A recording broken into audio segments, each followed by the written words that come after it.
कधीच नाही चुकणार तुमचे फेवरेट टीव्ही शोज झी5 सोबत, तेही एकदम फ्री। तुम्ही आमच्या नात्याबद्दल काय बोलू नका, जेवढं विचारलं त्याचं उत्तर द्या की। अक्षराला मी तेव्हापासून ओळखतो जेव्हा अक्षरा हे नाव सुद्धा तुम्हाला माहित नव्हतं। अक्षरा अत्यंत हुशार, कुशाग्र बुद्धीची, प्रेमळ आणि चांगली मुलगी, आणि तुम्ही हे असं वागता तिच्याशी, रागराग करता तिचा, भांडता काय तिच्याशी? आमची भांडणं आम्ही बघून घेऊ। ओ तुम्ही मध्ये पडू नका। हे काय ना, मला तुम्ही कोण होता तेही माहित नव्हतं। काल कळलंय मला अक्षराचा नवरा आहात तुम्ही, आणि मी अक्षरा बरोबर असतो कारण मला तिची कंपनी आवडते, मला बोलायला आवडतं तिच्याशी, आणि ती हो म्हटली असते ना तर तिला परदेशात यायलाही मदत केली असती मी, पण तिला तिची फॅमिली, तिचा देश हे सगळं सोडून यायचं नव्हतं ना। खूप खूप प्रिन्सिपली वागणारी मुलगी, आणि तुम्ही हे असं वाईट वागता तिच्याशी। ती हे सगळं अजिबात डिझर्व करत नाही अधिपती।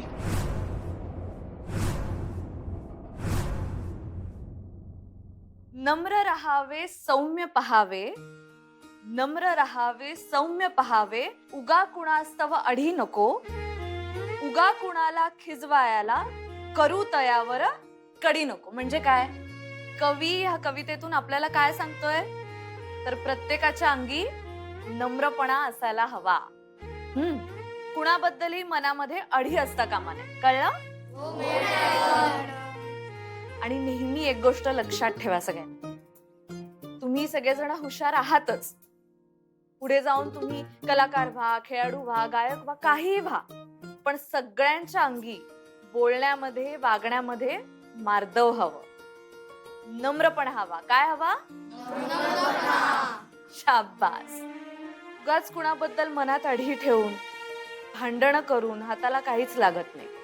तुम्हाला जर एखादी गोष्ट हवी असेल तर तुम्ही फक्त हसून प्लीज म्हणा। काय म्हणाल? प्लीज। बरोबर, प्लीज म्हटल्याने सगळ्या गोष्टी सोप्या होतात, कळलं? हो मॅडम। शाबास। आम्ही काय वाईट बीट वागलेलं नाही त्यांच्या संगे। कशाला खोटं बोलताय? खरं सांगतोय। खरं काय ते मी बघितलं काल फॅक्टरीवर।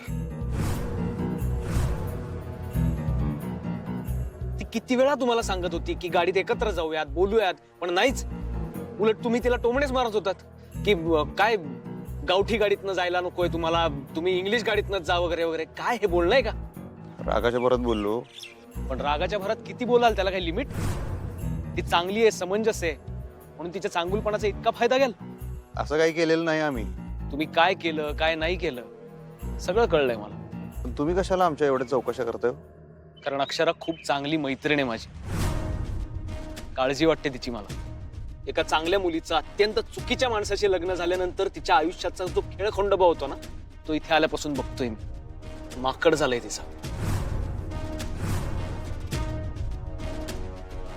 तिला तुमचं लग्न निभवायचंय म्हणून सहन करते ती सगळं, तिच्या फॅमिलीला सपोर्ट करायचा आहे, तिला तिचं करिअर करायचंय, आणि या सगळ्यामध्ये तिला कोणाचीच साथ नाहीये। खरं सांगतो अगदी तुम्हाला, ती जे भोगतीये ना ती अजिबात डिझर्व नाही करत।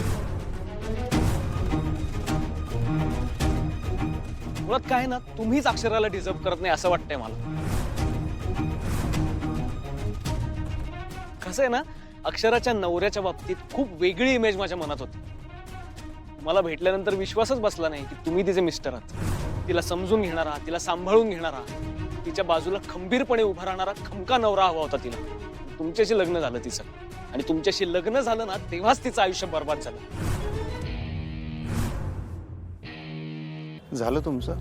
म्हणजे नाही झालं का? अजून काय आहे बाकी बोलायचं? नाही, बोलायचंय ना, खूप बोलायचंय, पण आत्ता नको।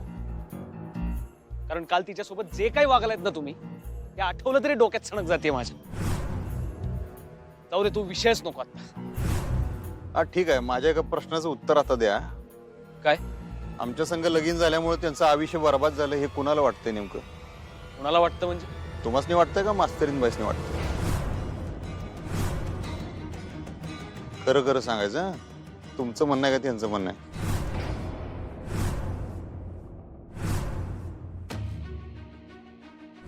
आम्हाला शिक्षकांचा भरणा कमी करायचा आहे। पण कुणाला काढणार नोकरीवरनं? अक्षदाला। तिच्याशी मला असं नाही बोलता येणार।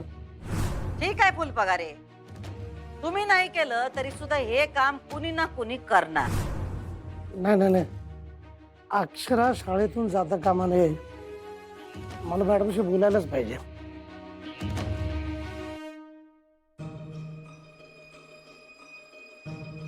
मॅडम तुम्ही इथे का इथं येऊ शकत नाही काय आम्ही? नाही नाही अचानक आलात म्हणून विचारलं.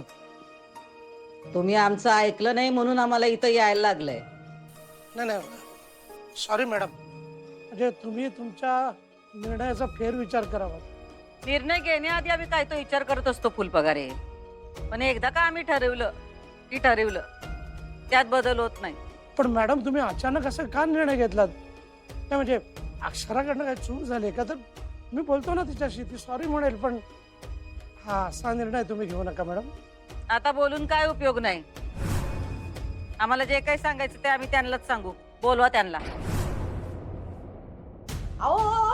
कुठं नाही नाही नाही आम्ही आता थांबणार नाही. सॉरी ताई. अगं हे ऐकणच झालं. ती अचानक आतमध्ये आलेत. नाही नाही आम्ही बाहेर जाणार नाही. काय ग दुर्गे, काय झालंय? कोण आहे ती माणसं? कशाला आली तिथं? अरे संकेत ना रे तू? हो सर. अरे काय झालं काय तुला? काय लागलं कपाळाला? लागलं बिगलं नाही त्याला. आणि कुठं पाडला बी नाही त्यो. आणि मग सांगा की काय झालंय. पण मग त्याला इथं का घेऊन आलाय तुम्ही? दवाखान्यात न्यायचं की. त्याला इथं घेऊन आलो कारण अक्षरा मॅडमनी त्याला रगात येऊस पत्थर मारला आहे. काय काय काय कोणी मारलं म्हणलात? अक्षरा मॅडमने तुराटात मारले माझ्या पोराला. डोसक्यावर पडली की काय ती बाई. केवढी पोर माझं आणि केवढं मारले माझ्या पोराला. हो बाई, काय डोसकं बिस्कं फिरलंय काय तुमचं? मास्तरीन बाई कशाला मारतील या पोराला? अक्षरा मॅडमनीच मला मारलंय. हे बघा कपाळाला खोक पडली आहे माझ्या लेकराच्या. आम्ही पोरासनी शाळेत शिकायला पाठवतोय का मास्तरांचा मार खायला? एवढासा जीव माझ्या पोराचा, केवढं मारलंय त्याला. हो तुमचा काहीतरी गैरसमज झालाय. ऐका माझा, अक्षराने आजवर कोणावरती हातही उगारलेला नाही. ती या मुलाला मारणं शक्य नाही. हो सर खरंच मला अक्षरा मॅडमनेच मारलंय. अरे आधी तर ओल्या फोकणीनं आणलं, मग बेंचवर डोकं आपटलं माझं. जीव घेणार आहे की काय ती माझ्या पोराचा? आता मी तिला सोडणार नाही. सरकार तुम्ही आत्ताच्या आत्ता पोलिसांना बोलवा आणि तिला पोलिसांच्या ताब्यात द्या. त्याशिवाय आम्ही काही इथं हलणार नाही.